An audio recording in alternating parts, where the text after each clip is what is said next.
Ya, Shalom. Kita bertemu lagi di Contextual Bible Reading. Bacaan kita terambil dari 2 Petrus pasal yang ketiga, ayat 1 sampai ayat yang ke-18.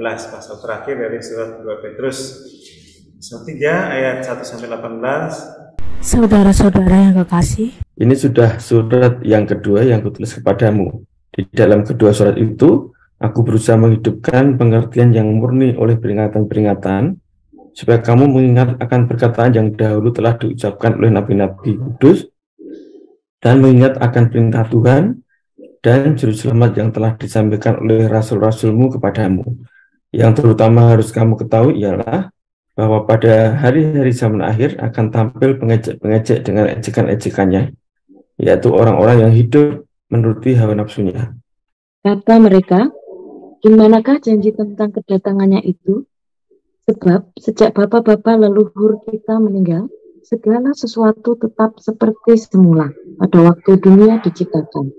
Mereka sengaja tidak mau tahu bahwa oleh firman Allah, langit telah ada sejak dahulu, dan juga bumi yang berasal dari air dan oleh air, dan bahwa oleh air itu bumi yang dahulu telah binasa dimusnahkan oleh air bah. Tetapi oleh firman itu juga langit dan bumi yang sekarang terpelihara dari api dan disimpan untuk hari penghukuman, hari penghakiman dan kebinasaan orang-orang fasik. Akan tetapi saudara-saudaraku yang kekasih, yang satu ini tidak boleh kamu lupakan, yaitu bahwa di hadapan Tuhan satu hari sama seperti 1000 tahun dan 1000 tahun sama seperti satu hari. Tuhan tidak lalai menepati janjinya, sekalipun ada orang yang menganggapnya sebagai kelalaian. Tetapi ia sabar terhadap kamu, karena ia menghendaki supaya jangan ada yang binasa, melainkan semua orang berbalik dan bertobat. Tetapi hari Tuhan akan tiba seperti pencuri. Pada hari itu langit akan lenyap dengan gemuruh yang dahsyat, dan unsur-unsur dunia akan hangus dalam nyala api, dan bumi dan segala yang ada di atasnya akan hilang lenyap. Jadi jika segala sesuatu itu akan hancur secara demikian, betapa suci dan salehnya kamu harus, yaitu kamu yang menantikan dan mempercepat kedatangan hari Tuhan. Allah. Pada hari itu langit akan binasa dalam api, dan unsur-unsur dunia akan hancur karena nyalanya. Tapi sesuai dengan janjinya, kita menantikan langit yang baru dan bumi yang baru, di mana terdapat kebenaran. Sebab itu, saudara-saudara yang kasih, sambil menantikan semuanya ini, kamu harus berusaha, supaya kamu kedapatan tak bercacat dan tak bernoda di hadapannya, dalam pendamaian dengan Dia. Anggaplah kesabaran Tuhan kita sebagai kesempatan bagimu untuk beroleh selamat. Seperti juga Paulus, saudara kita yang kekasih, telah menulis kepadamu menurut hikmat yang dikaruniakan kepadanya. Hal itu dibuatnya dalam semua suratnya, apabila ia berbicara tentang perkara-perkara ini. Dalam surat-suratnya itu ada hal yang sukar dipahami, sehingga orang-orang yang tidak memahaminya dan yang tidak teguh imannya memutarbalikannya menjadi kebinasaan mereka sendiri, sama seperti yang juga mereka buat dengan tulisan-tulisan yang lain. Tetapi kamu, saudara-saudaraku yang kekasih, kamu telah mengetahui hal ini sebelumnya. Karena itu waspadalah supaya kamu jangan terseret ke dalam kesesatan orang-orang yang tak mengenal hukum, dan jangan kehilangan peganganmu yang teguh. Tetapi bertumbuhlah dalam kasih karunia dan dalam pengenalan akan Tuhan dan Juru Selamat kita, Yesus Kristus. Baginya kemuliaan sekarang dan sampai selama-lamanya. Terima kasih. Ayat 1 sampai ayat yang ketiga, kita melihat isu akhir zaman ini muncul, tapi dengan stressing yang berbeda. Petrus mengingatkan jemaat yang tersebar di Asia itu agar sungguh-sungguh waspada bahwa akan ada muncul pengejek-pengejek, ya. Dikatakan ayat 3 bahwa pada akhir zaman, pada hari-hari zaman akhir akan tampil pengejek-pengejek dengan ejekan-ejekannya, yaitu orang-orang yang hidup menurut hawa nafsu. Jadi salah satu tanda akhir zaman itu munculnya pengejek, dan isu utamanya adalah, kita perhatikan di ayat berikutnya, ayat 4 dan seterusnya. Isu utamanya adalah mempertanyakan kebenaran dan penggenapan firman Tuhan tentang kapan akhir zaman itu akan datang, ya. Bagi mereka dikatakan, di manakah janji tentang kedatangannya itu? Sebab sejak bapak-bapak leluhur kita meninggal, segala sesuatu tetap seperti semula pada waktu dunia diciptakan. Jadi dunia diciptakan, diakui, tapi akhir zaman itu tidak diakui. Itu mempertanyakan mana janji tentang kedatangan kok sampai saat ini realisasinya tidak ada tanda-tanda akan terwujud. Bahkan yakin bahwa itu hal yang tidak benar. Yang ini terlihat dari ayat 5, mereka sengaja tidak mau tahu, ya, bukan tidak tahu tapi tidak mau tahu, menganggap semua itu isapan jempol semata. Mereka tidak mau tahu bahwa oleh firman Allah langit telah ada sejak dahulu dan bumi juga yang berasal dari air dan oleh air itu bumi yang dulu telah binasa dimusnahkan oleh air bah. Kita tahu ini menunjuk pada peristiwa zaman Nuh, ya, air bah itu. Jadi mengakui tentang peristiwa itu, tapi melihat kenyataan yang ada, lalu mempertanyakan kebenaran firman Tuhan itu bahwa apakah memang benar akan ada akhir zaman itu.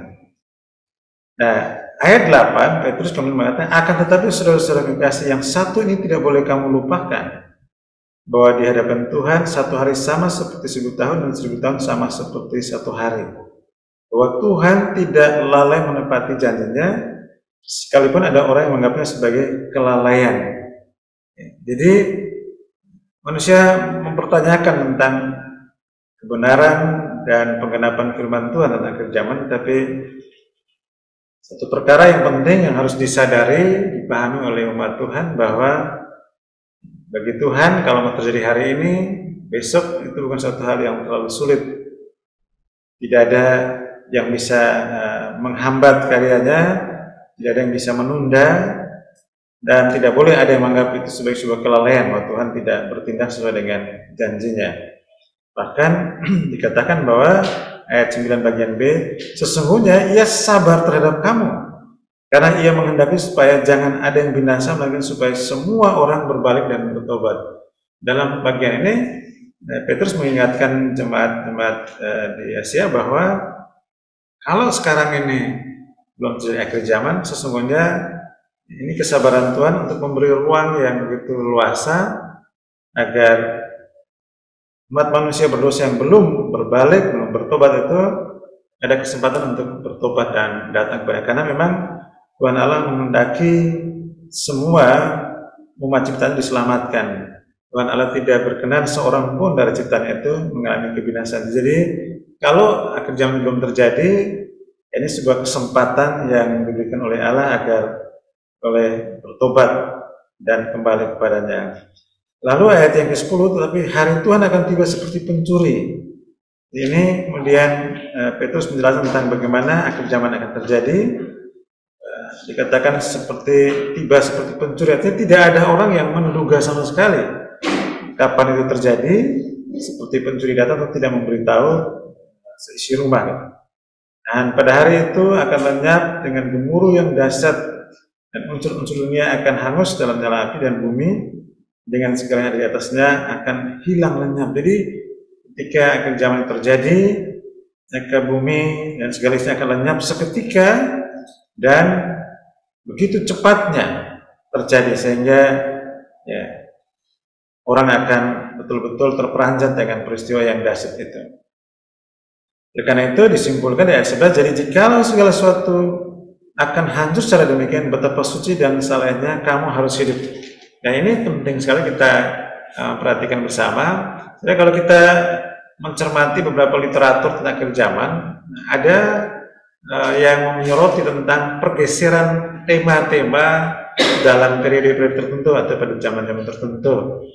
Waktu lalu atau lama sekali khotbah-khotbah atau mimbar itu memberi tema yang besar pada keadilan Allah, menekankan tentang dosa dan penghukuman dan kesucian itu keselamatan gitu.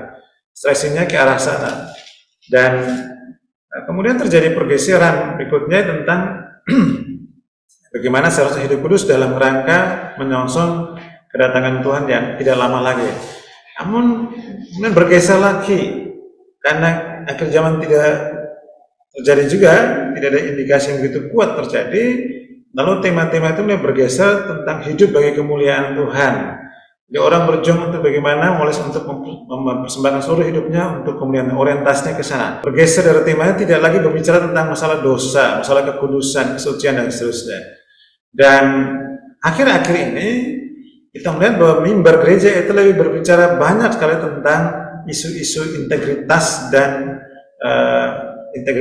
dan masalah kinerja hidup yang patut untuk bisa memberi kontribusi bagi dunia. Jadi maksudnya bahwa stressing tema itu mulai berkurang untuk memfokuskan diri bagaimana mempersiapkan diri untuk menyusul akhir zaman yang datang secara tiba-tiba itu. Jadi orang mulai berpikir lebih banyak tentang bagaimana seharusnya kekristenan memberi kontribusi untuk hidup hari ini dan seolah-olah melupakan sama sekali tentang akhir zaman. Nah, Petrus memberikan beberapa pokok yang secara seimbang itu patut kita perhatikan bersama. Satu, pemahaman tentang waktu Tuhan itu. Yang kedua, waktu kedatangan Tuhan sifatnya seperti pencuri. Yang kedua, bagaimana menyikapinya itu bahwa kalau belum terjadi, ini sebuah kesempatan untuk bertobat. Jadi dimensi penginjilan soteriologisnya disinggung di sana. Tapi yang ketiga juga ditekankan tentang bagaimana seharusnya hidup dalam kesucian kekudusan untuk menolong semuanya. Dan nanti pokok yang keempat terlihat di ayat-ayat terakhir, ayat 17-18, itu saya untuk terus bertumbuh di dalam kasih karunia dan jangan terseret atau menjadi korban dari para pengejek-pengejek itu. Saudara terkasih, jadi dengan memperhatikan tema-tema yang diangkat oleh Petrus di sini, yang dia kembangkan pada jemaat-jemaat pada waktu itu, orang percaya pada masa kini pun perlu mencermati bagaimana mengelaborasi sebuah tema itu dalam sebuah kehidupan yang sungguh-sungguh sadar tentang akhir zaman itu adalah sebuah kepastian. Dan hal kedua terkait dengan itu bahwa kepastian itu tidak kita definisikan sebagai kepastian hari tanggal bagi kita, tetapi kepastian akan terjadi dan kedatangannya tidak kita duga. Nah, menyikapi hal itu, maka panggilan ya secara internal atau ke dalam itu bagaimana seharusnya hidup bertumbuh dalam kasih karunia, hidup kudus, hidup benar di hadapannya, bekerja, melayani dan sesuai dengan benar. Yang kedua, pada saat yang bersamaan juga punya kesadaran panggilan untuk memberitakan Injil agar banyak orang diselamatkan gitu. Dan dengan melakukan semua itu maka seorang siap kapanpun Tuhan datang, siap kapanpun Tuhan datang, dia memberi makna hidup itu bagi kekristenannya dan juga menggenapi panggilan Tuhan untuk mengerjakan amanat agung itu. Nah, ini yang sungguh-sungguh ditekankan Petrus untuk disadari bersama, dipahami bersama oleh semua orang percaya pada waktu, dan tentu ini juga berlangsung terus sampai pada hari ini atau bagi kita masa kini. Mari kita perhatikan ayat yang ke-14 dikatakan, sebab itu saudara-saudara yang kekasih, sambil menantikan semuanya ini, kamu harus berusaha supaya kamu kedapatan tak bercacat dan tak bernoda di hadapannya dalam perdamaian dengan Dia. Jadi setelah Petrus mengenai bagaimana akhir zaman yang terjadi, ditegaskan kembali dua hal yang sudah dikemukakan tadi tentang kesabaran Tuhan, kesempatan untuk bertobat, dan isu tentang bagaimana seharusnya hidup kudus ditekankan kembali di sini bahwa harus berusaha supaya kamu kedapatan tak bercacat dan tak bernoda di hadapannya. Lalu ayat 15 juga kembali tegaskan terkait dengan waktu itu, anggaplah kesabaran Tuhan sebagai kesempatan bagimu untuk beroleh selamat, ya. Supaya seperti juga yang telah dilakukan oleh seperti juga Paulus saudara kita kasih yang telah menulis padamu menurut hikmat yang dikaruniakan kepadanya. Ketika kita memperhatikan juga surat-surat Paulus tentang akhir zaman, misalnya dalam 2 Tesalonika 1 dan 2 Tesalonika, Paulus juga menekankan sungguh-sungguh terkait isu akhir zaman, betapa pentingnya mengisi waktu-waktu ini dengan benar, menyampaikan berita Injil dan mempersiapkan diri untuk kedatangan Tuhan yang sewaktu-waktu akan terjadi tanpa memberitahukan kepada umat manusia. Jadi dengan penegasan ini, Petrus hendak mengatakan bahwa sesungguhnya inilah yang harus dikerjakan oleh setiap orang percaya, yaitu memahami dengan sungguh bahwa kerjaan adalah sebuah kepastian dari Allah, lalu bagaimana menyikapi mengisi waktu-waktu ini menyongsong kedatangan Tuhan akhir zaman yang datang secara tiba-tiba itu adalah dengan memelihara kekudusan hidup yang sifatnya ke dalam tentunya, dan juga ada dimensi keluarnya, yaitu memberitakan Injil agar banyak orang diselamatkan. Nah, saudara yang terkasih, bagian akhir dari surat ini Petrus katakan, tetapi kamu saudara-saudara kekasih, kamu telah mengetahui hal ini sebelumnya. Karena itu waspadalah, supaya kamu jangan terseret ke dalam kesesatan orang-orang yang tak mengenal hukum, dan jangan kehilangan peganganmu yang teguh. Bahwa pengejek-pengejek akan tampil mempersoalkan tentang apakah benar kedatangan Tuhan itu akan terjadi, apakah benar akhir zaman akan terjadi. Kok semuanya biasa-biasa saja, tidak ada yang berubah. Orang percaya harus waspada terhadap semua pengajaran itu. Orang percaya harus waspada terhadap tipu daya dan bujuk rayu dari para pengejek, para penyesat. Ayat 18, tetapi bertumbuhlah dalam kasih karunia dan dalam pengenalan akan Tuhan dan Juru Selamat kita Yesus Kristus. Bagi Dialah kemuliaan sampai selama-lamanya. Yang harus dilakukan oleh orang percaya adalah secara sungguh-sungguh, terus-menerus, dan dengan setia membina pengenalan akan Tuhan kita Yesus Kristus dan mengerjakan apa yang Dia tugaskan, Dia embankan kepada kita, yaitu memberitakan Injil agar banyak orang diselamatkan. Nama teks bagi kita pagi ini, akhir zaman adalah sebuah kepastian. Yang kedua, orang percaya harus menanti kedatangan Tuhan itu dengan hidup kudus dan terus bertumbuh dalam kasih karunia Allah. Aplikasi bagi saudara dan saya, maukah saudara dan saya menjaga hidup kudus dan terus bertumbuh dalam kasih karunia, serta maukah kita memberitakan Injil agar banyak orang beroleh selamat selagi masih ada waktu. Biarlah kita mengerjakan semua tugas panggilan ini dengan sungguh-sungguh, baik ke dalam sifatnya untuk pertumbuhan rohani dan hidup kudus, maupun untuk pelayanan keluar memberitakan Injil dengan setia. Tuhan Yesus memberkati kita semuanya. Amin. Ya, terima kasih Bang Sul untuk firman-Nya dari 1 Petrus pasal yang ketiga ini. Biarlah mengingatkan kita sesuai dengan firman Tuhan. Jadi jika segala sesuatu ini akan hancur secara demikian, betapa suci dan salehnya kamu harus hidup. Biarlah kita mau meresponi dengan satu pujian. Pujian ini pujian yang cukup lama, tapi konteks dengan apa yang kita bahas pada 1 Petrus pasal yang ketiga. Zaman sekarang berjagalah.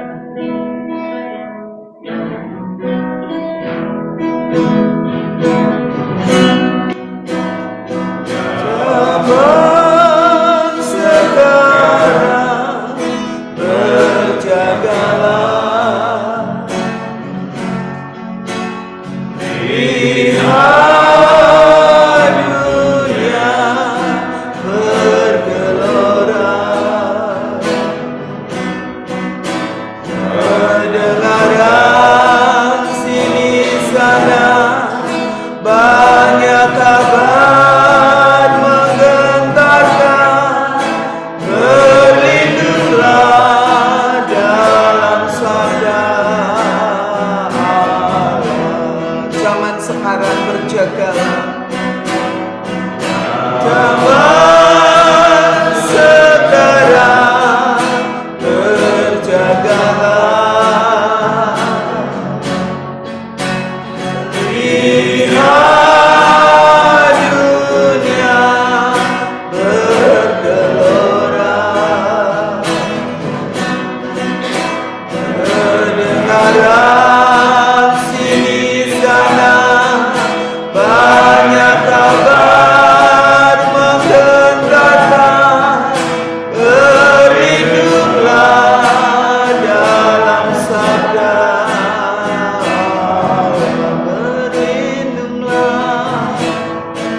mau berkomitmen dalam kita menantikan kedatangan Tuhan, hari Tuhan yang tidak lama. Kita tetap mau berjaga hidup di dalam kekudusan, supaya kita menjauhkan dari hal-hal yang tidak baik, yang berdosa, supaya kita boleh layak di hadapan Tuhan.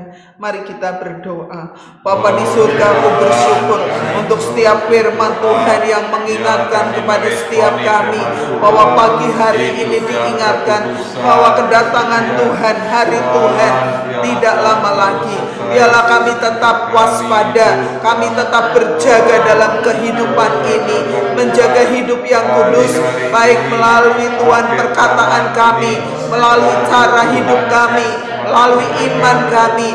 Biarlah Tuhan menyucikan, menguduskan kami seluruhnya dari tubuh jiwa roh kami, agar kami tidak bercacat menantikan kedatangan Tuhan, dan kita tak bercacat Tuhan, dan tidak bernoda di hadapan-Mu.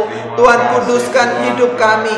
Jikalau ada sesuatu yang masih menjadi hal yang tidak menyenangkan hati Tuhan, biarlah pagi hari ini Tuhan, darah-Mu yang kudus menyucikan, menguduskan, dan membuat kami bertobat dari cara hidup yang sia-sia untuk kembali hidup berkenan di hadapan Tuhan.